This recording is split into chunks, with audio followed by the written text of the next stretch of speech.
नमस्कार दोस्तों, जैसे कि हमने पहले भाग में देखा कि बलराम जी ने अपना मूसल को धरती पर इतना जोर से मारा कि धरती फट गई और जिससे कौरवों की सेना हिल गई।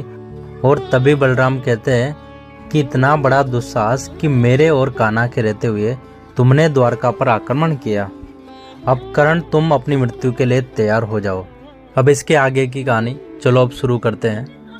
तो बलराम की यह बात सुनकर कर्ण भी अपने धनुष उठा लेते हैं और युद्ध के लिए तैयार हो जाते हैं और श्री कृष्ण और बलराम की ओर बाण का संघान करते हैं। तब जैसे ही वह बाण श्री कृष्ण और बलराम जी की ओर बढ़ता है, तभी श्री कृष्ण के शिष्य अपना बाण कर्ण के बाण की ओर छोड़ते हैं, परंतु कर्ण का बाण अपना मार्ग बदलकर पुनः श्री कृष्ण और बलराम की ओर बढ़ता है। अब जैसे ही वह बाण श्री कृष्ण और बलराम से टकराता है, तब यह देखकर दुर्योधन कहता है, मित्र कर्ण तुमने यह क्या कर दिया।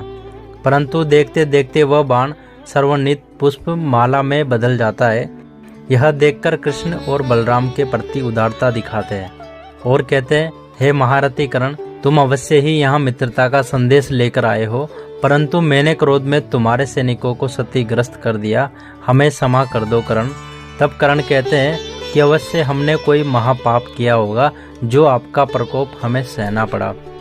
हे महारथी, कृपया हमारी मित्रता का अखंड कार्यशील के लिए मित्रता स्वीकार करें। तब बलराम और श्री कृष्ण वो मित्रता स्वीकार कर लेते हैं। तब कर्ण श्री कृष्ण से पूछते हैं कि यह महारथी बालक कौन है वासुदेव। तब श्री कृष्ण कहते हैं, समय आने पर तुम्हें सबका परिचय हो जाएगा कर्ण। तो वह सब द्वारिका प्रस्थान करते हैं।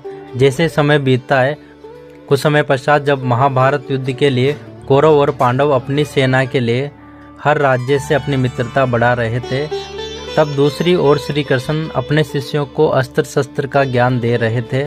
श्री कृष्ण ने अपने शिष्यों के अनेक प्रकार के दिव्यास्त्र प्रदान किए और उन 3 शिष्यों की जब शिक्षा पूर्ण हुई, तब श्री कृष्ण अपने शिष्यों को अपने दिव्य व्यूह में फंसा लेते हैं। ऐसा व्यूह जिसको स्वयं द्रोण भीष्म जैसे योद्धा ही तोड़ सकते थे। तब वह तीनों नारायणी सेना को देखकर घबरा जाते हैं, परंतु अपनी विद्या के बल पर वह तीनों अलग अलग मार्ग से व्यूह को चीरते हुए आगे बढ़ते हैं।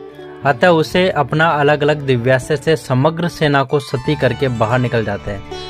तब श्री कृष्ण यह देखकर अत्यंत प्रसन्न हो जाते हैं और वे कहते हैं कि मेरे प्रिय शिष्यों, अपनी इन देवीय शक्तियों को आप सुरक्षित करके रखते, जो आपके कुछ समय पश्चात तुम्हारे समस्त ऐसे योद्धा खड़े होंगे जिनके मात्र धनुष के टंकार से समग्र धरती कांप जाती है।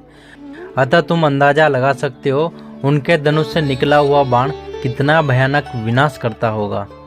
तब उनके शिष्य कहते हैं, परंतु माधव, ऐसे विराट शक्ति तो महारथी अर्जुन के पास है, जिनके क्रोध से स्वयं देवता भी भयभीत हो जाते हैं।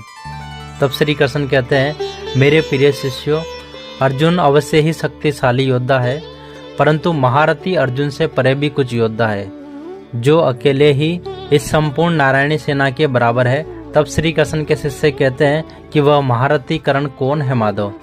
तब श्री कृष्ण कहते हैं, तो सुनो शिष्य, जो सूर्य को भी अपने प्रकोप से अस्त कर दे, परशुराम शिष्य हस्तिनापुर के सेनापति गंगा पुत्र भीष्म।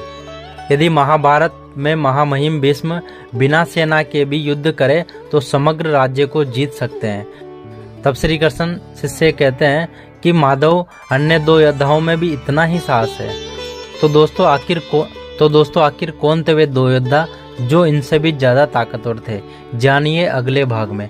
अगर आपको वीडियो पसंद आए तो वीडियो को लाइक करें और कमेंट करके हमें जरूर बताएं कि आपको वीडियो कैसा लगा, और बेल आइकन को दबाना ना भूलें ताकि अगला पार्ट जैसे ही आएगा तो उसका नोटिफिकेशन आपको सबसे पहले मिल सके। Thank you so much.